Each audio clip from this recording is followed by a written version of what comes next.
All right, today we're diving into one of the most influential spiritual books of our time. We're going to explore the core teachings that promise a way out of pain and into a state of deep, deep peace. So, yeah, we're unpacking Eckhart Tolle's The Power of Now. It's this incredible guide to spiritual enlightenment that offers a path away from suffering. But what's really fascinating is that its profound insights didn't come from some peaceful monastery. They were actually born out of a moment of intense personal crisis for the author. I mean, just imagine that thought running through your head on a loop.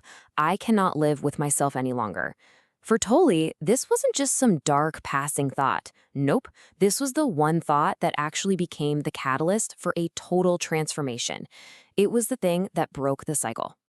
So, to really understand the breakthrough, we have to start with the breakdown.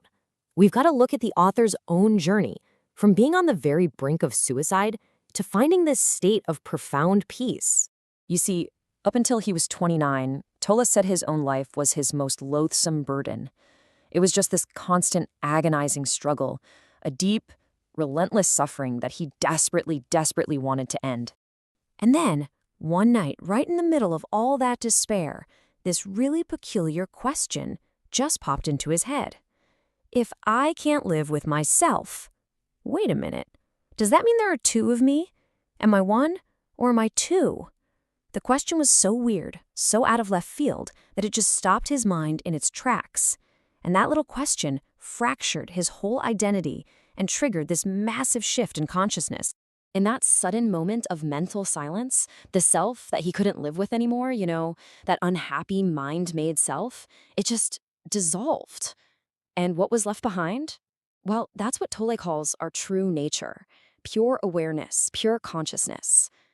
This kicked off months of just uninterrupted peace and bliss, showing him what he believes is actually our natural state. So, what did this whole experience really show him?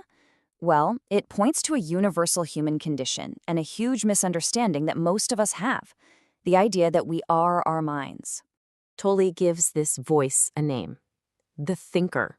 You know the one? It's that nonstop internal monologue that's always going, commenting, judging, worrying.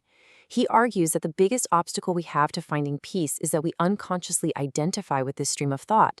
We actually believe that we are that voice. And this right here is the absolute key.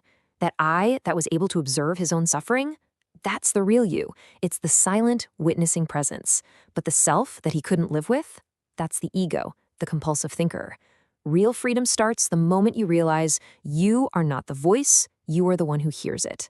So look, the point here is crucial. The mind isn't the bad guy.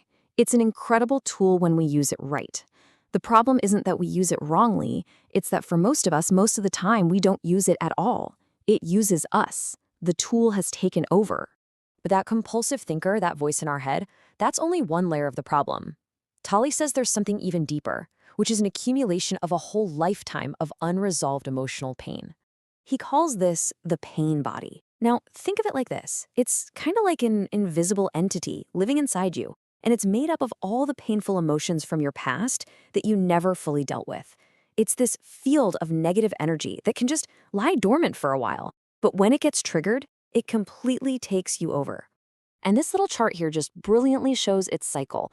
The pain body can be triggered by almost anything. A stray comment, a memory, and once it's awake, boom, it takes over. You become it. And then its only goal is to survive, and it does that by feeding on experiences that match its own energy. So more anger, more grief, more drama, because pain can only feed on more pain. Okay, so we've got this chattering mind and this reservoir of old pain. Sounds pretty tough, right? So how in the world do we break free? Well, according to Tolle, the solution to both is actually the same simple yet incredibly powerful practice. The key is to just step back and observe, really listen to that voice in your head, feel the emotion in your body. But, and this is the important part, do it without judging it, without analyzing it. This simple act of just being the watcher creates a little gap in that constant stream of thought and emotion. So when you're stuck as the thinker, you're basically a slave to the past and future, just lost in all that mental noise. But when you shift and become the watcher, you tap into a state of inner stillness and peace. You're no longer the thought or the emotion, you become the awareness behind it. And in that space, they lose their power over you. That's a game changer. This is basically the alchemy of consciousness. You don't fight the pain body. You don't fight the mind. It's like you can't fight darkness, right? You can only bring in light. It's the same idea here. You bring the light of your conscious presence to your inner state. And that presence, that attention, it severs the link and transforms the pain into consciousness itself. So, the key to all of this, to freedom, to peace, to enlightenment, it isn't found by analyzing your past or planning for some perfect future. It can only be found in one single place. Tolle tells this powerful little story to make his main point. He says we're all like this beggar, sitting on a treasure box our entire lives, totally unaware of the immense wealth we already have. We spend all our time looking outside ourselves for little scraps of happiness or validation, when everything we could ever truly need is already within us. So what is that treasure? What's in the box?